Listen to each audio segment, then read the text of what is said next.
Good evening student. আজকে আমি তোমাদের ক্লাস 12-এর রাশিবিজ্ঞানের দ্বিতীয় পার্টটি করাবো, যেখানে আমরা প্রথমেই জানব তথ্যের বিন্যাস বা টেবুলেশন অফ ডাটা। তথ্য সংগ্রহের পরবর্তী পর্যায় হলো তথ্যাবলীর বিন্যাসকরণ। রাশিবিজ্ঞানের বিভিন্ন পদ্ধতি প্রয়োগ করে কোনো ব্যক্তি, বস্তু, ঘটনা সম্পর্কে তথ্য সংগ্রহ করা হয়ে থাকে। তথ্যগুলি মূলত কতগুলি সংখ্যামান বা স্কোর।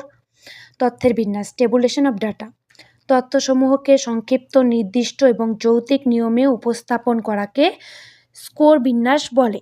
স্কোর বিন্যাসের ধরন, তথ্যগুলিকে বা স্কোরগুলিকে দুভাবে বিন্যাস করা যায়, তা একটা ছকের মাধ্যমে তোমাদেরকে দেখাবো। তথ্য বিন্যাস, ডাটা টেবুলেশন। এটার প্রথমটায় রয়েছে অবিন্যস্ত তথ্য বা কাঁচা তথ্য, আনগ্রুপ র ডাটা। আর দ্বিতীয়টিতে রয়েছে বিন্যস্ত তথ্য, গ্রুপ ডাটা। অবিন্যস্ত তথ্য বা কাঁচা তথ্য কি সেটা জানব। কোনো নমুনা, দল বা ব্যক্তি সম্পর্কে যে তথ্য সংগ্রহ করা হয় সেগুলি প্রথম অবস্থায় সাজানো থাকে না, তাই ওই স্কোরগুলিকে বলা হয় অবিন্যস্ত স্কোর। ধরো কোনো একটা স্টুডেন্টের প্রত্যেকটা ক্লাসের নাম্বার ঠিক ছোট থেকে বড় হিসেবে সাজানো নেই, সেগুলোকে বলবো আমরা অবিন্যস্ত স্কোর। আর বিন্যস্ত স্কোর বা গ্রুপ ডাটা যেটা হচ্ছে, সেটা হলো অবিন্যস্ত স্কোরগুলিকে যখন নির্দিষ্ট নিয়মে সাজানো হয় তখন তাকে বিন্যস্ত স্কোর বা গ্রুপ ডাটা বলা হয়। পরিসংখ্যা বিভাজন ও পরিসংখ্যা সারণী যেটা রয়েছে, frequency distribution and frequency distribution table. রাশিবিজ্ঞানের তৃতীয় পর্যায় হলো পরিসংখ্যা বিভাজন ও পরিসংখ্যা সারণী। পরিসংখ্যা, ফ্রিকোয়েন্সি। তথ্যসমূহ সাজানোর সময় তথ্যগুলি পুনরাবৃত্তি না ঘটিয়ে পুনরাবৃত্তির সংখ্যা তার পাশে লেখা হয়, তাকে বলা হয় পরিসংখ্যা বা ফ্রিকোয়েন্সি। পরিসংখ্যা বিভাজন, ফ্রিকোয়েন্সি ডিস্ট্রিবিউশন। যে তালিকার মাধ্যমে স্কোরগুলিকে ক্রমানুসারে সাজিয়ে সেগুলিকে পরিসংখ্যার সাথে যুক্ত করা হয় তাকে পরিসংখ্যা বিভাজন বা বন্টন বলে। স্কেল, সাধারণ ব্যক্তির পারদর্শিতা, বুদ্ধাঙ্ক ইত্যাদি কতগুলি সমদূরত্ব বিশিষ্ট দ্বারা প্রকাশ করা হয়। এই সমদূরত্ব সম্পূর্ণ সংখ্যাগুলিকে যখন পাশাপাশি সাজানো যায় তখন তাকে স্কেল বলে। রাশিমালার প্রসার, রেঞ্জ। কোনো স্কোর বন্টনে উচ্চ স্কোর থেকে নিম্ন স্কোর বিয়োগ করে বিয়োগ ফলের সঙ্গে 1 যোগ করলে যে মান পাই তা হলো বন্টনের প্রসার। রাশিমালার প্রসার হচ্ছে সর্বোচ্চ স্কোর মাইনাস সর্বনিম্ন স্কোর প্লাস 1। মনে করি কোনো রাশিমালার সর্বোচ্চ স্কোর 50, সর্বনিম্ন স্কোর হচ্ছে 3, প্রসার হচ্ছে 47 প্লাস 1, তাহলে টোটাল 48। শ্রেণী বা ক্লাস, কোনো পরিসংখ্যা বিভাজনের ক্ষেত্রে কতগুলি স্কোরকে যখন একটি সুনির্দিষ্ট ক্রম অনুযায়ী সাজানো হয় তখন তাকে বলে শ্রেণী বা ক্লাস। শ্রেণীর ধরন, টাইপ অফ ক্লাস। ক্লাস বা শ্রেণীকে দুভাগে ভাগ করা যায়। একটা হচ্ছে বিচ্ছিন্ন শ্রেণী, ডিসক্রিট ক্লাস। অবিচ্ছিন্ন শ্রেণী, কন্টিনিউয়াস ক্লাস। বিচ্ছিন্ন শ্রেণী, ডিসক্রিট ক্লাস।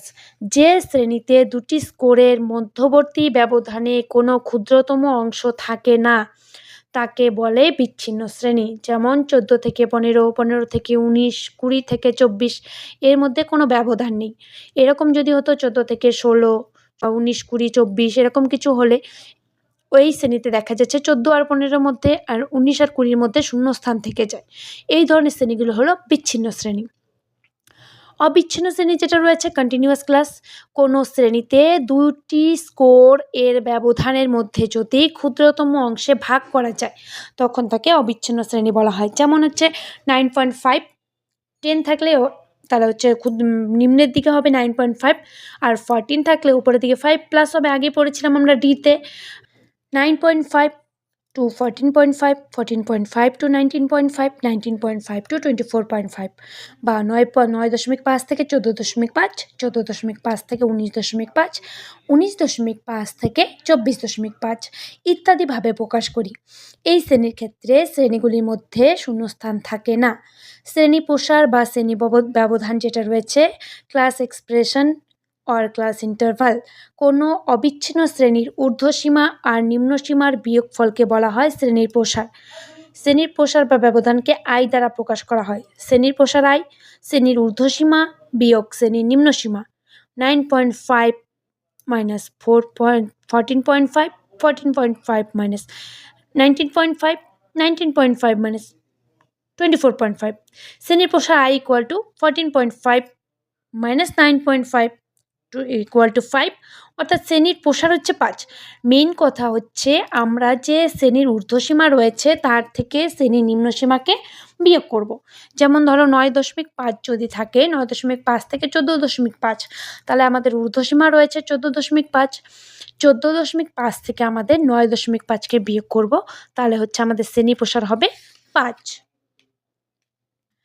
শ্রেণী ব্যবধানের প্রকারভেদ বা ধরন, টাইপ অফ ক্লাস ইন্টারভেল। নিম্নে ছকে সেটাকে দেখানো হলো। শ্রেণী ব্যবধান প্রথমত রয়েছে সমশ্রেণী ব্যক্তি ইকুয়াল ক্লাস ইন্টারভেল, অসমশ্রেণী ব্যক্তি ইনইকুয়াল ক্লাস ইন্টারভেল, প্রান্ত খোলা বা শ্রেণী ব্যবধান ওপেন এন্ডেড ক্লাস ইন্টারভেল। 3টা ভাগ। সমশ্রেণী ব্যক্তি যেটা ইকুয়াল ক্লাস ইন্টারভেল রয়েছে, যে শ্রেণী বন্টনে প্রত্যেকটি শ্রেণী ব্যবধান সমান থাকে তাকে সমশ্রেণী বলবো আমরা। যেমন 0 থেকে 4, 5 থেকে 9, 10 থেকে 14, 15 থেকে 19, 20 থেকে 24, প্রত্যেকটা ইন্টারভাল বা সমশ্রেণী কি রয়েছে, সমান রয়েছে। আর অসমশ্রেণী ব্যক্তি যেটা রয়েছে, কোনো পরিসংখ্যান তথ্যের শ্রেণীসমূহের ব্যবধান অসমান হলে সেই শ্রেণী ব্যক্তিসমূহকে অসমশ্রেণী ব্যক্তি বলে। যেমন 10 থেকে 20, 20 থেকে 40, 40 থেকে 80, 80 থেকে 130, 130 থেকে 150। আর প্রান্ত খোলা শ্রেণী ব্যক্তি ওপেন এন্ড ক্লাস ইন্টারভাল, পরিসংখ্যান যখন সবচেয়ে ছোট শ্রেণীর নিম্নসীমা বা প্রারম্ভিক সংখ্যা এবং সবচেয়ে বড় শ্রেণীর ঊর্ধ্বসীমা দেওয়া থাকে, তখন এই ধরনের শ্রেণী ব্যক্তিকে প্রান্ত খোলা শ্রেণী ব্যক্তি বলা হয়। যেমন ধরো 10 আছে, 10-এর আগেরটা দেওয়া নেই, তারপর 10 থেকে 12, 20, 20 থেকে 30, 30 থেকে 40, 40 আছে, 40-র পরেরটা দেওয়া নেই। এই যে একটা পাশ করে খোলা রয়েছে তাকে প্রান্ত খোলা শ্রেণী ব্যক্তি বলা হয়।